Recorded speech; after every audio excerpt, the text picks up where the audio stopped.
एक खंभे का 1/3 भाग काला, 1/4 भाग लाल और शेष भाग जिसकी लंबाई 2.5 मीटर है वो हरे रंग का है। तो बताइए खंभे की संपूर्ण लंबाई कितनी है। हमने मान लिया कि यह एक खंभा है इस प्रकार से, ठीक है। इस खंभे की लंबाई को हमने x मान लिया, पूरे खंभे की लंबाई x मीटर है, ठीक है। क्वेश्चन में दिया है कि खंभे का 1/3 भाग काला है। मान लो इतना भाग 1/3 है और इतना भाग काला है, ठीक है। और आगे दिया है कि 1/4 भाग लाल है, तो इतना भाग 1/4 मान लो, इतना भाग लाल है और शेष बचा हुआ खंभा इतना शेष बचा, इसकी लंबाई दी है 2.5 मीटर जो कि हरे रंग का है, ठीक है। यहाँ से यहाँ तक हरे रंग का है, इसकी लंबाई क्वेश्चन में हमें 2.5 मीटर दी गई है। अब देखो, अब हम क्या करेंगे, क्वेश्चन में दिया है कि 1/3 भाग काला है, तो 1/3 किसका 1/3? संपूर्ण खंभे की लंबाई का 1/3 यानी कि x का 1/3, तो हम x का 1/3 ले लेंगे। ये हो गया काला वाला भाग, इतना भाग, ठीक है। और आगे दिया है कि 1/4 भाग लाल है, तो किसका 1/4? x का 1/4, x का हमने 1/4 ले लिया, ये हो गया लाल वाला भाग यानी कि इतना भाग। और शेष भाग हमें दिया है हरा वाला भाग 2.5 मीटर, हमने 2.5 को भी लिख दिया। अब इन्हें आपस में हम जोड़ दें, तो जोड़ने के लिए प्लस का चिन्ह लगा दिया। जब इन्हें आपस में हम जोड़ेंगे तो क्या मिलेगा हमें, x/3 यानी कि x का 1/3 इतना भाग है, x का 1/4 इतना भाग है और 2.5 इतना भाग, यानी कि पूरा खंभा मिल गया हमें। पूरे खंभे की लंबाई तो हमने x मीटर मानी है, तो ये पूरा का पूरा x के बराबर हो गया, ठीक है। अब हम क्या करेंगे, ये है x/3 plus x/4 plus 2.5 equal to x। इन्हें आपस में हम जोड़ लें इन दोनों को, तो 12 एलसीएम हो गया। ये हो गया 4x प्लस 3x, ये हो गया 7x plus 2.5 equal to x। अब देखो 7x/12 को हम इस साइड भेज दें तो माइनस का हो जाएगा, तो यहाँ पर मिला x minus 7x/12 equal to 2.5,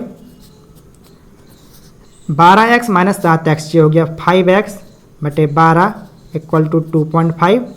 5 से इसे हम काट दें, ये वाला 5 से हम इस 2.5 को काट दें, कितनी बार कटेगा, ये कटेगा 0.5 बार, क्योंकि यहाँ पर दशमलव लगा ना इसलिए 0.5 बार कट गया। यहाँ से अब हम x की वैल्यू निकाल लें। x की वैल्यू क्या निकलेगी, x इक्वल टू 12 का गुणा हो जाएगा 0.5 में, तो यहाँ पर हमें 6 मिल जाएगा, ठीक है। 12×5 = 60 होता है, लेकिन दशमलव लगा है इसकी वजह से 6.0 मिलेगा, ये 6 के बराबर हो जाएगा। तो x की वैल्यू हमें क्या मिल गई, यहाँ से x की वैल्यू हमें मिल गई 6 मीटर, 6 मीटर। तो x हमने क्या मानी थी, संपूर्ण खंभे की लंबाई, यहाँ से यहाँ तक x माना था हमने, x का मान मिल गया हमें 6 मीटर।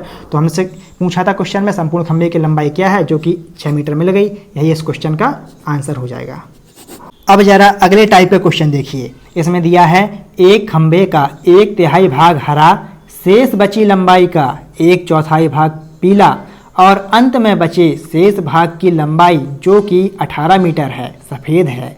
तो बताइए खंभे की संपूर्ण लंबाई कितनी है। इस टाइप के क्वेश्चन को सॉल्व करने के लिए हम ये वाला फार्मूला अप्लाई करेंगे।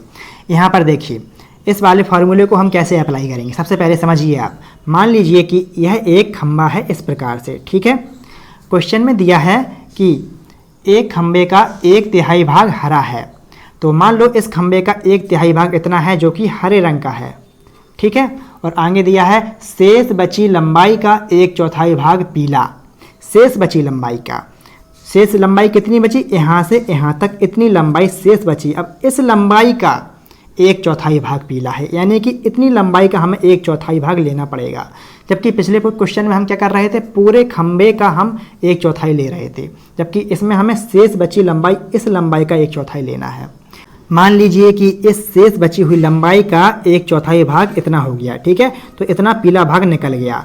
तो और क्वेश्चन में आगे दिया है कि अंत में बचे शेष भाग की लंबाई जो कि 18 मीटर है, सफ़ेद है। तो अंत में बचा हुआ भाग यहाँ से यहाँ तक सफ़ेद भाग है, जो कि क्वेश्चन में हमें दिया है कि 18 मीटर है। कितना है इतना भाग, 18 मीटर, इतना क्वेश्चन में हमें दिया है। तो देखो इस क्वेश्चन को सॉल्व करने के लिए हम ये वाला फार्मूला अप्लाई करेंगे, जहाँ पर आई और एफ क्या है।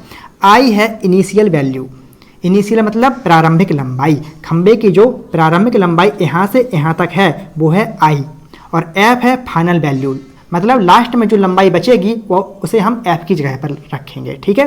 और a और b है भाग, यानी कि 1/3 1/4 ऐसा भाग, ठीक है। तो इस फॉर्मूले में चलो हम इस क्वेश्चन को अप्लाई करते हैं। कैसे हम सॉल्व करेंगे? सबसे पहले i, तो i तो हमें निकालना है। क्वेश्चन में क्या पूछा है बताइए, खंबे की संपूर्ण लंबाई कितनी है, यानी कि यहाँ से यहाँ तक की लंबाई हमें ज्ञात करनी है, तो वो है i। तो i को हम ज्यों कहते हैं रहने दें। 1 - a क्या है? क्वेश्चन में शुरुआत से पढ़िए क्या दिया है क्वेश्चन में, खंबे का 1/3 भाग, तो यहाँ पर हम रखेंगे a की जगह पर 1/3, ठीक है। 1 - b की जगह पर हम रखेंगे। अब आगे और पढ़िए, क्वेश्चन में दिया है शेष बची लंबाई का 1/4 भाग। अब इस 1/4 को रखेंगे हम इस b की जगह पर, बस। अब आगे क्वेश्चन में कुछ नहीं दिया, अगर कुछ और भाग दिया होता उसे भी हम आगे इस तरीके से लिखते जाते। अब आगे कुछ नहीं दिया तो इसे हम यहीं पर स्टॉप कर दें। और आगे क्वेश्चन में दिया है अंत में शेष भाग की लंबाई 18 मीटर दी गई है, यानी कि इस भाग की लंबाई 18 मीटर दी गई है। इसको हम कहाँ पर रखेंगे? इस f की जगह पर, जो कि f है ना फाइनल वैल्यू। इस अंत में जितना बचता है उसे हम इसके बराबर रखते हैं, ठीक है। तो f की जगह पर हमने 18 रख दिया। अब इसे हम सॉल्व कर लेंगे। i 1 - 1/3 ये हो गया 2/3, 1 - 1/4 ये हो गया 3/4 इक्वल टू 18। 3 से ये वाला 3 कैंसिल और 2 से ये 4 कैंसिल 2 बार। तो यहाँ से हम i की वैल्यू निकालेंगे। i इक्वल टू 2 × 18, 2 × 18 कितना हो गया? 36। तो यहाँ से 36 मीटर क्या निकला? ये 36 मीटर ये निकला इनिशियल वैल्यू, यानी कि i की वैल्यू, जो कि संपूर्ण खंबे की लंबाई थी। संपूर्ण खंबे की लंबाई कितनी निकली? 36 मीटर। तो क्वेश्चन में यही पूछी गई थी आपसे, खंबे की संपूर्ण लंबाई कितनी है, तो 36 मीटर निकली। यही इस क्वेश्चन का आंसर हो जाएगा। आप इस फॉर्मूले को विशेष रूप से याद रखना। इस टाइप के क्वेश्चन को सॉल्व करने के लिए ये वाला फॉर्मूला हम अप्लाई करते हैं।